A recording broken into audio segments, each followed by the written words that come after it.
Media map के इस episode में आप सबका स्वागत है। आज हम बात करेंगे एक समस्या की जो पिछले एक हफ्ते से चल रही है और कहीं ना कहीं उसका जुड़ाव जो है किस तरह से किन लोगों से है ये भी हम देखने की कोशिश करते हैं। पिछले रविवार से संडे से मैं हूं प्रोफेसर शिवाजी सरकार। इस पर सारी चीजों को पहली नजर से हम देखते हैं और आपको बताने की कोशिश करते हैं कि खबरों के पीछे की खबर क्या है। पिछले संडे से लगातार एयरलाइंस को, चाहे इंडिगो हो, चाहे विस्तारा हो, चाहे एयर इंडिया हो या कोई और, हर तो किसी को कोई ना कोई ईमेल मिलता है कि आपके किसी फ्लाइट में बम रखा हुआ है। और उससे सारी जो है भारत की जो हवाई सेवा है वो प्रभावित हो रही है। हवाई सेवाएं रुक रही हैं। अभी कल ही जो है एयर इंडिया का एक फ्लाइट फ्रैंकफर्ट जा रहा था।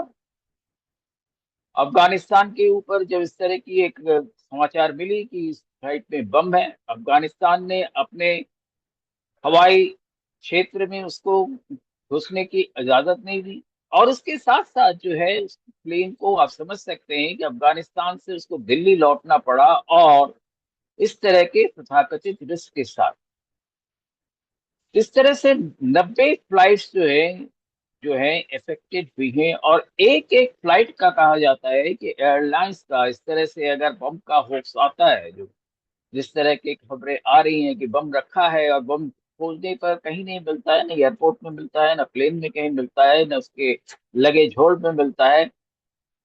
तो ये जो चीजें हो रही हैं कि एक सोची सब्जी साजिश के तहत हो रही हैं। और सारे भारत का देखिए एयरलाइंस का इस तरह से जो डिसरप्शन है, इससे सिर्फ ये नहीं है कि हवाई जो यात्राएं हैं वो रुक रही हैं।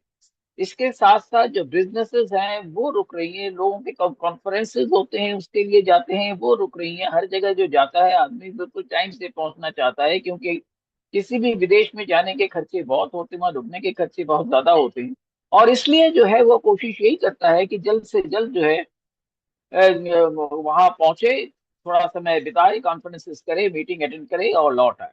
तो ये तो हवाई जहाजों का अगर आप मान लीजिए 90 हवाई जहाज जो जिनपे बम रखा गया, उनकी अगर खर्चे मान ले तो अगर हवाई ये जो कंपनियां जो कह रही हैं कि 270 करोड़ रुपए सिर्फ हवाई कंपनियों के जो है वो बर्बाद हो गए। साथ में अगर आप उसको जोड़ें जो एयरपोर्ट के खर्चे हैं और बाकी सारे मेंटेनेंस के खर्चे जो बढ़ जाते हैं, वो सारी चीजें अलग हैं। और बिजनेस का जो लॉस होता है, इस तरह से जो यात्रियों का लॉस होता है, और लगभग हर प्लेन में 150 से 300 लोग कम से कम यात्रा करते हैं। इन सारे लोगों के जो लॉसेस होते हैं, और सारे विदेशों में जाते हैं, या तो काम करने जाते हैं, या अपने नौकरी पे जाते हैं, या किसी तरह के जो है बिजनेस मीट्स पे जाते हैं। कुछ लोग जो है टूरिज्म के लिए भी जाते हैं, पर हर एक का, चाहे टूरिज्म में जाए चाहे किसी उसमें जाए, उसमें तमाम लोगों के जो है पैसे जो है बहुत तरह से बर्बाद हो रहे हैं। तो ये बर्बादी जो है सिर्फ एयरलाइंस की नहीं हो रही है, पूरे भारत के लोगों की हो रही है। तो ये कहाँ से क्यों हो रही है और अचानक भारत को इसके लिए क्यों टारगेट किया गया है, कौन टारगेट कर रहा है, अभी तक ये बात साफ नहीं हो पाई है। कि ना किसी भी जो इन्वेस्टिगेटिंग एजेंसीज हैं उन्होंने इस बात को अभी तक क्लियर नहीं किया है कि ये क्यों हो रहा है, कहाँ से हो रहा है।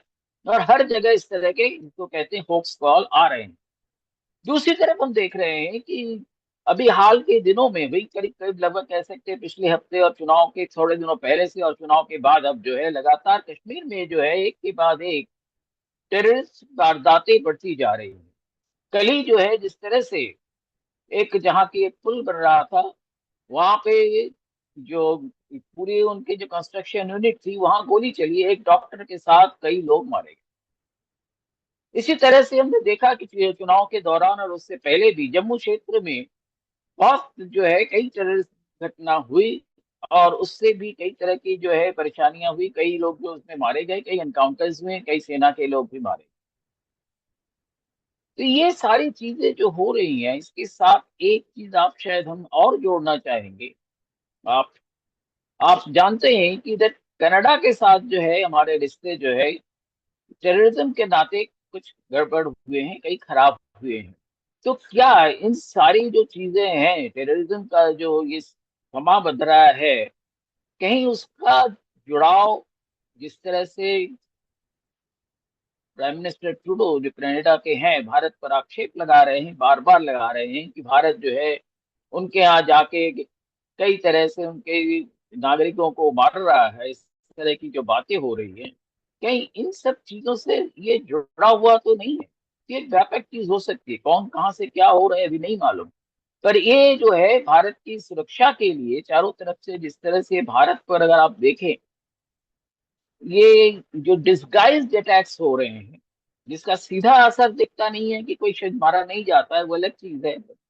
पर ये सारी चीजें कहीं ना कहीं जो है एक लिंकेजेस हो सकते हैं।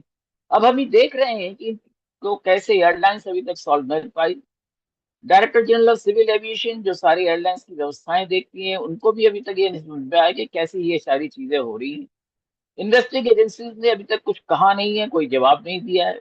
पर होक्स कॉल बढ़ती जा रही है, एयरलाइंस की समस्या बढ़ती जा रही है, देश के व्यवसाय जो है जो बहुत अच्छे हालत में नहीं है, इस पिछले हफ्ते कुछ जरूर थोड़ी सी बढ़ी है, जो बैलेंस ऑफ ट्रेड जो है वो थोड़ा सा कम हुआ है।